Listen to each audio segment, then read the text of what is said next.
thank you, Sergeant Dowker, for that and for your hospitality and the work that you do here. As the son of a Navy veteran, I learned about service to country, about public service from listening to my dad, so I appreciate the work that you do here on behalf of all veterans. And it's listening to you that has really spurred this action on. I also want to thank Derek, Kevin, and Cameron from VFW Michigan for helping to organize, and of course John Holly, who's here, and for all the other veterans, that are part of this post, and also any veteran who's provided service to the country. I'm going to talk specifically about one particular problem and a piece of legislation to address it. PFAS, and many of you heard us talk about this family of man-made chemicals that have been used for decades on military bases and of course in consumer products. The chemicals are really effective at being fire, grease, and water resistant. They're used in a wide range of products including firefighting foam, Teflon, food packaging, clothing. It's really everywhere all around us. And despite the fact that it is obviously quite effective in those purposes, significant studies have shown PFAS chemicals pose health issues in people, including cancer, thyroid disease, pregnancy complications. There are two primary sources of PFAS chemicals. First includes industrial sites where consumer products are made.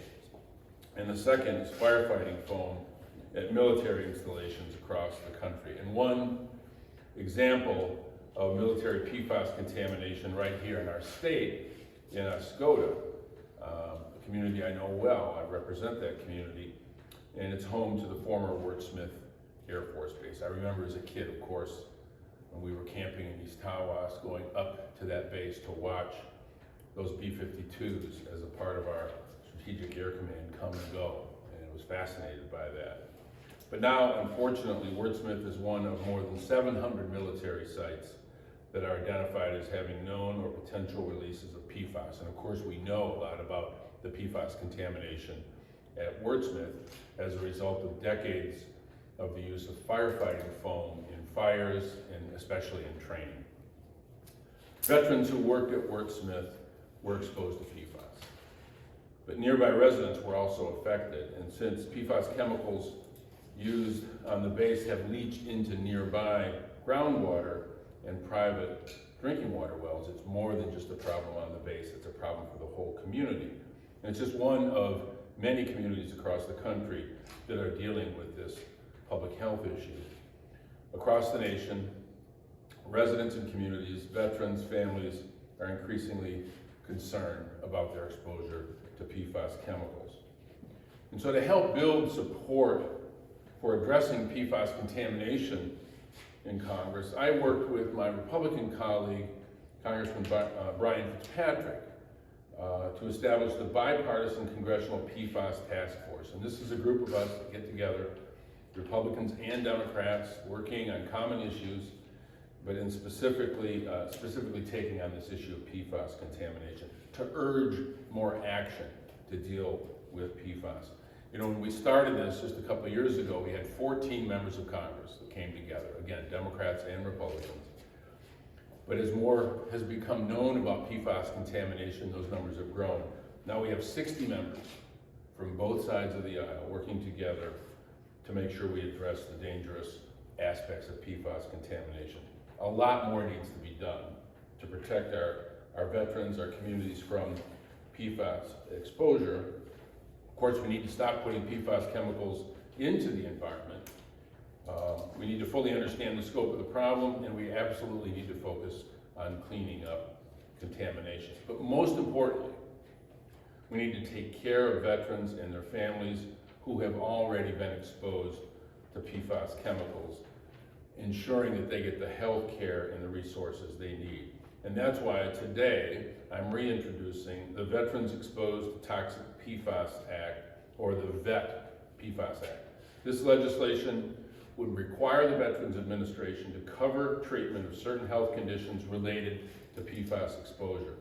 Under this bill, illnesses associated with PFAS exposure will be considered a service-connected disability, making veterans and their families exposed to PFAS eligible for disability payments and medical treatment from the VA.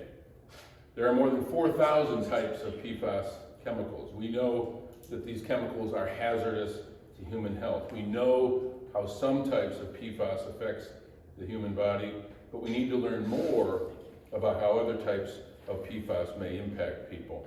The VET PFAS Act would address this in two ways. First, providing the health benefits for veterans experiencing the following conditions that we know are connected to exposure to some PFAS chemicals known as C8. These conditions were discovered following the study of 68,000 people in West Virginia exposed to PFAS for their drinking water. They are high cholesterol, ulcerative colitis, thyroid disease, testicular cancer, kidney cancer, and pregnancy-related hypertension. That study of 68,000 people in Parkersburg, West Virginia is the most exhaustive human health study ever conducted. And we know from that study that these particular conditions are the result of PFAS exposure.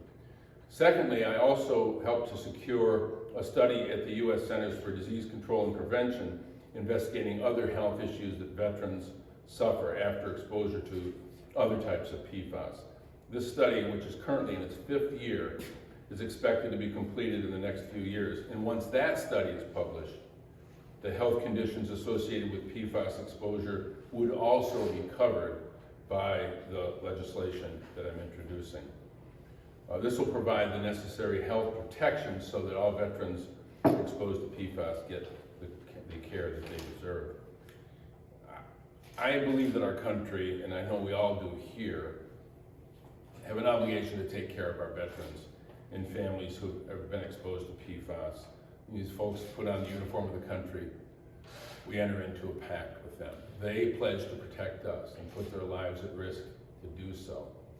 We make a promise to them that anything that happens to them as a result of their service, that we'll be there for them. We'll have their back.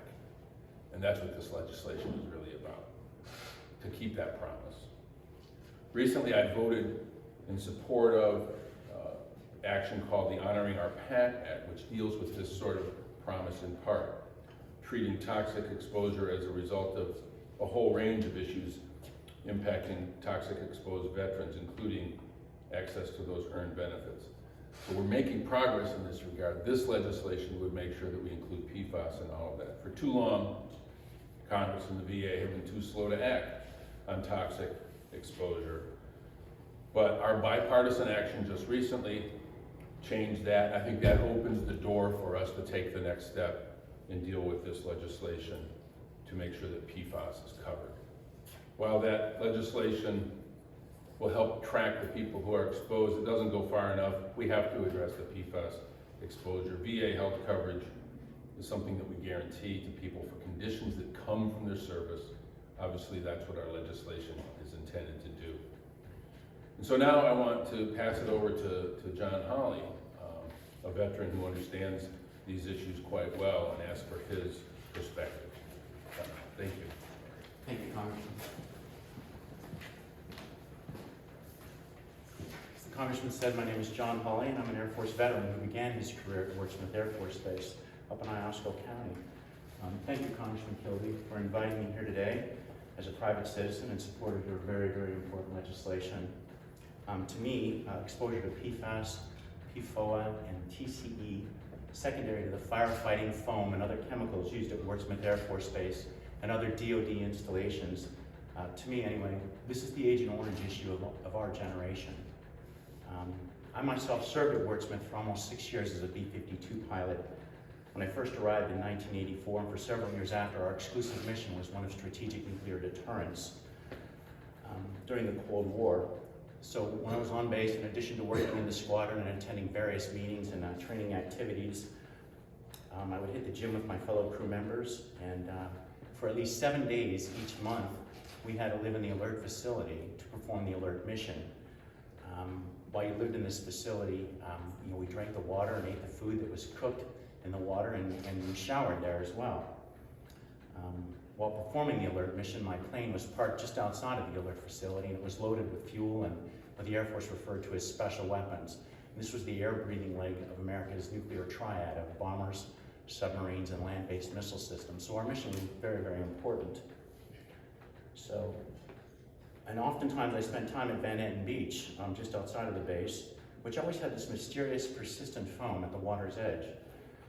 As a brand new lieutenant, when I got to Wordsmith, I asked some of the more senior people about the firefighting foam that the firemen used with great gusto during their training activities. This foam was spread everywhere. And I was reassured that this was a very safe foam and that you could actually take a bath in it. I'm like, okay. But clearly this information was incorrect based on our current understanding. While I readily signed up and agreed to defend our nation with the world's greatest Air Force, at no time did I consent to the consumption of contaminated water. Thank you, Congressman, and your fellow colleagues in the House of Representatives for addressing this issue in order to ensure expeditious care for America's servicemen and women who have shouldered the burden of our nation's defense. And unfortunately, we're subject to contaminated water in the process. Thank you. Thank you so much. Thank you, sir.